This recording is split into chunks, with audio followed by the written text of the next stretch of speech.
हाय। आज मैं दुर्गापुर में हूँ।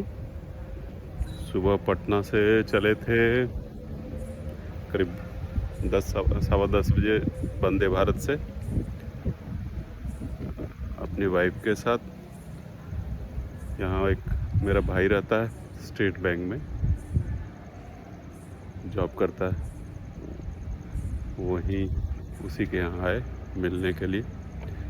प्लान यही है कि 1-2 दिन यहाँ पे रहेंगे, टाइम स्पेंड करेंगे, थोड़ा सा एक्सप्लोर करेंगे, शहर को घूमेंगे और फिर आगे का प्लान बनाएंगे। अभी तो फ़िलहाल 1-2 दिन या हो सकता है 3 दिन पे यहीं रुकें। और आज पूरा दिन जर्नी में ही बीत गया ऑलमोस्ट, क्योंकि दुर्गापुर आते आते हम लोग को 6-5 लगभग बज गया था। और उसके बाद फिर हम लोग फ्रेश होकर के हम अपने मित्र, बचपन के मित्र मकेश्वर के साथ चले गए सिटी सेंटर मॉल में घूमने के लिए। एक कुर्ता भी ख़रीदा मैंने और फिर हम लोग दोनों एक रेस्टोरेंट में हम लोगों ने खाना खाया। फिर अभी करीब 10 बजे रात को मैं वापस आया हूँ। ये जो एरिया है ये SBI एम्प्लॉइज़ के लिए क्वार्टर बना हुआ है, बहुत बड़ा एरिया है। उसी में शिवनंदन रहता है, जो मेरा चचेरा भाई है, फैमिली के साथ यहाँ रहता है। तो उसी के यहाँ हम लोग आके ठहरे। कल भी हम यहीं रहेंगे, सिटी में एक्सप्लोर करेंगे जैसा होगा। और आज ट्रेन में जर्नी के दरमियान बहुत कुछ करने को था नहीं, बट थैंकफुली मैंने 1-2 किताबें साथ में रख ली थी। तो राहुल संकृतायन की वोल्गा से गंगा तक एक कहानियों का संग्रह है। उस किताब को रास्ते भर पढ़ते आए। लग रहा है कि ऑलमोस्ट 4 कहानियाँ मैंने उसमें पढ़ी, और वो सारी कहानियाँ एक्चुअल में पिछले 6000 सालों में सभ्यताएं कैसे वोल्गा यानी साइबेरिया या रसिया के क्षेत्र से कैसे ताजिकिस्तान, कैसे पर्शिया, कैसे अफ़गानिस्तान और फिर गंगा के प्लेन्स में कैसे सभ्यताएं विकसित हुई, उसी पर आधारित कहानियाँ लिखी गई हैं, जो अलग अलग कालखंड पे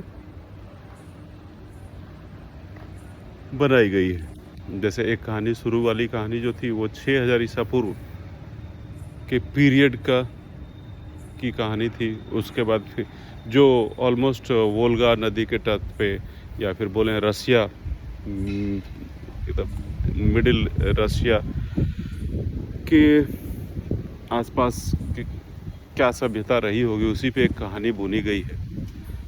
फिर उसके बाद दूसरी कहानी जो है वो लगभग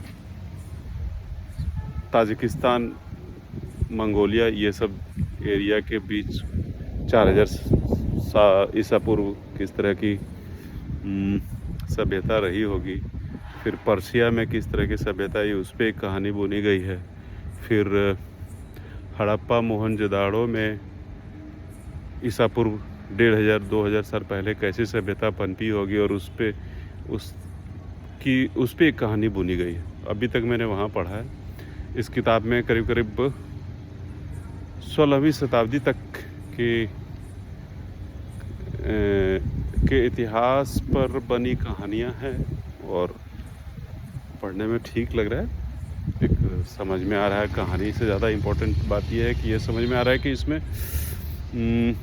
कैसी सभ्यता रही होगी, लोग कैसे, समाज कैसे बना होगा, सामाजिक ताने बाने कैसे विकसित हुए होंगे, रिश्ता कैसे रिश्ते कैसे बने होंगे, रिश्ते कैसे बनते होंगे, परिवार कैसे विकसित हुआ होगा, गांव कैसे बना होगा, शहर कैसे बने होंगे।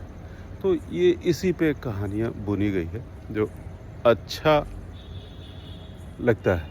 उससे कहानी से ज़्यादा इम्पोर्टेंट ये बात है कि आप उस वक्त के सभ्यता को आप समझ पाते हो, उस वक्त की संस्कृति, उस वक्त क्या लोगों में सोच रही होगी, उसको बड़ा अच्छा से चित्रण किया है लेखक ने।